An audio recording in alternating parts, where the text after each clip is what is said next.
Hello दोस्तों, आप लोग कैसे हैं। उम्मीद करती हूँ कि आप लोग बहुत ही अच्छे होंगे और आप लोगों के आशीर्वाद और दुआ से मैं भी बहुत अच्छी हूँ। मैं फिर से एक नया टॉपिक लेकर आई हूँ। उम्मीद करती हूँ कि आप लोगों को ये टॉपिक पसंद आएगा। आजकल एक न्यूज़ बहुत ज़्यादा वायरल हो रहा है। मीसा भारती जो है, लालू यादव की बेटी जो है मीसा भारती, उन्होंने दे दिया विवादित बयान। पहले तो मछली को लेकर बिहार की राजनीति में हलचल मची हुई थी।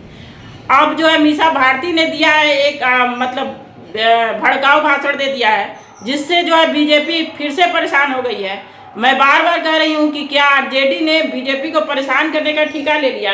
बेचारी बीजेपी लगातार परेशान है कि आरजेडी को जवाब दे या जनता की सेवा में लगी रहे, क्योंकि मोदी जी हमारे जो है प्रधानमंत्री, वो ना बेरोजगारी पे बात करते हैं, ना महंगाई पे बात करते हैं, और आजकल महिला सुरक्षा पे भी बात नहीं कर रहे हैं। अब की बार 400 पार, सिर्फ यही मुद्दा चल रहा है। इस बार जो है मोदी जी का नया नारा है, अब की बार 400 पार।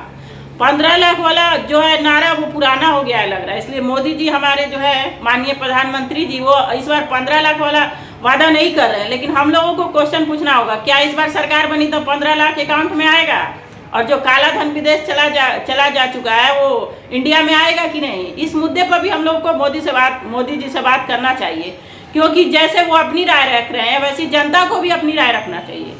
और आरजेडी के इस मीसा भारती के इस बयान से बीजेपी में काफ़ी खलबली मच गई है। उन्होंने एक विवादित बयान दे दिया है कि अगर गठबंधन को जनता जिताती है और जीत का परचम लहराता है, तो फिर बीजेपी के जितने भी नेता हैं उनके पर जांच बैठेगी और वे सब जेल जा सकते हैं। और पीएम मोदी पर भी उन्होंने प्रहार कर दिया है और कहा है कि पीएम मोदी भी जेल जा सकते हैं, जिससे मीसा भारती के इस बयान ये बयान काफ़ी वायरल हुआ। उसके बाद मीसा भारती ने आकर सफाई भी दी कि मैंने कहा कि अगर जांच बैठी तो ये हो सकता है, मैंने गारंटी नहीं दी है कि अगर गठबंधन की सरकार बनी तो पीएम मोदी जेल में होंगे या बीजेपी का कोई नेता जेल में होगा। उन्होंने इस पर सफाई भी दी है कि मेरे बयान को तोड़ मरोड़ के और वायरल किया जा रहा है, इसलिए आप उनका ओरिजिनल बयान सुने। वो ऐसी बात नहीं कर रहे, मेरे हिसाब से नहीं कर। उन्होंने इस बात पे सफाई भी दी है। तेजस्वी यादव ने भी कहा है कि इस बयान से ज़्यादा ज़रूरी रोजगार है,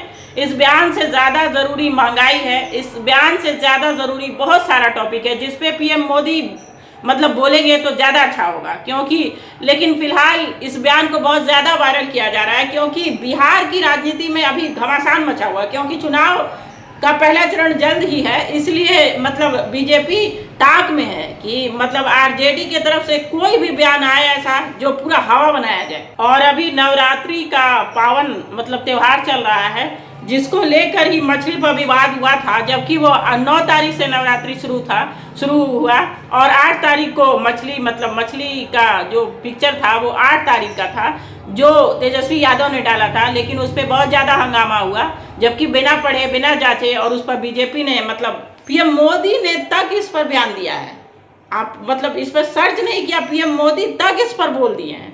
इसलिए बीजेपी को काफ़ी पलटवार भी करना है, तो थोड़ा न्यूज़ को पढ़ लें, क्योंकि बाद में बहुत अच्छा नहीं लग रहा है। बीजेपी का इससे गलत संदेश जा रहा है समाज में। और अभी नवरात्रि का 17 अप्रैल को एक जुलूस निकलेगा, या जो भी कहें निकलेगा, तो उसमें आप लोग काफ़ी धैर्य बनाए रखेंगे, क्योंकि चुनाव है, कुछ भी हो सकता है। और आप सभी दुकानदारों, सभी लोगों से मैं आग्रह करती हूँ, मैं हाथ जोड़कर निवेदन करती हूँ कि आप उस दिन सभी दुकानें बंद रखें, क्योंकि जरी सी भूल के चलते बहुत कुछ जा सकता है और माहौल कुछ भी बनाया जा सकता है।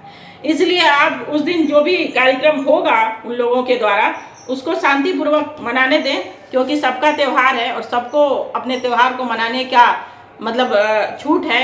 सभी धर्म का सम्मान करना हम लोगों को भी सिखाया गया है। किसी भी धर्म में किसी भी धर्म का अपमान करने के लिए नहीं सिखाया गया है। जो थोड़ा बहुत जानकारी लोग रखते हैं धर्म के बारे में, वो लोग इस टाइप की घटना करते हैं कि उस धर्म से हमको नफरत है या उस धर्म से नफरत है।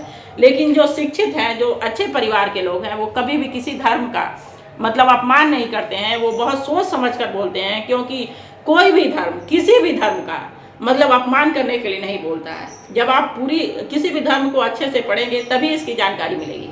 इसलिए उनके त्यौहार में 17 तारीख को जो भी जुलूस उन लोगों का निकलेगा, उसमें हम लोगों को बहुत सोच समझ कर और बहुत शांतिपूर्वक ये काम करना है, क्योंकि ईद भी आप लोगों के आशीर्वाद और दुआ से बहुत ही अच्छे से मनाई गई पूरे देश में। तो और इसके बाद चुनाव है, 19 तारीख को पहला चरण का चुनाव है और चुनाव में अपनी भूमिका को दिखाना है, ना कि घर में बैठे रहना है। थोड़ा सा लेट हो या जल्दी हो, लेकिन आपको चुनाव मतलब वोट देने ज़रूर जाना है और अपने मत को पहचानना है कि हमारा जो है एक वोट किसी सरकार को आगे और किसी सरकार को गिरा सकता है। इसलिए आप लोग ये नेताओं की मतलब बयानबाजी में ना फंसें और अपने अधिकार को और अपनी समझ को परखें कि हमको किसको वोट करना है, कौन सरकार आएगी जिससे हमारे देश का भविष्य आगे बढ़ेगा और देश में हमारे क्या चल रहा है। ये बात किसी से नहीं छुपी है कि हमारा देश आगे बढ़ रहा है या नीचे जा रहा है। इस पर आप लोग मंथन करें, उसके बाद ही अपना वोट दें, जहाँ भी दें, किसी भी पार्टी को दें। मैं किसी पार्टी का सपोर्ट नहीं करती हूँ क्योंकि मैं किसी पार्टी से नहीं हूँ और ना ही चुनाव लड़ रही हूँ। अगर किसी पार्टी का मैं सपोर्ट करूंगी तो ज़रूर उस पार्टी से मुझे बहुत ज़्यादा फ़ायदा होगा, इसलिए मैं किसी पार्टी का सपोर्ट नहीं करती हूं। अगर आप लोगों को ये वीडियो पसंद आ रहा है तो आप लोग आगे शेयर करें।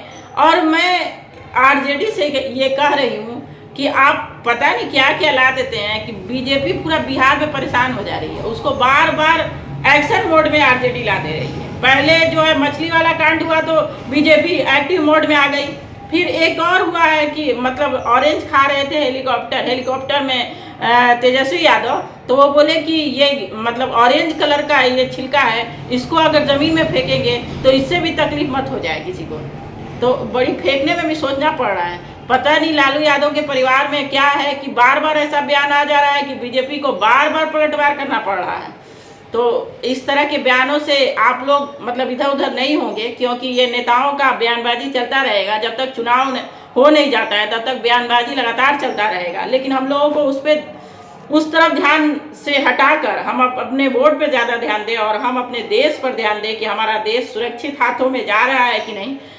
हो सकता है कि मेरी बात से कई लोगों को बुरा लगे, लेकिन मैं क्षमा चाहूँगी। लेकिन आप लोग अकेले में सोचें कि मैं सही मुद्दा ही उठाती हूँ, इधर उधर की बात नहीं करती हूँ।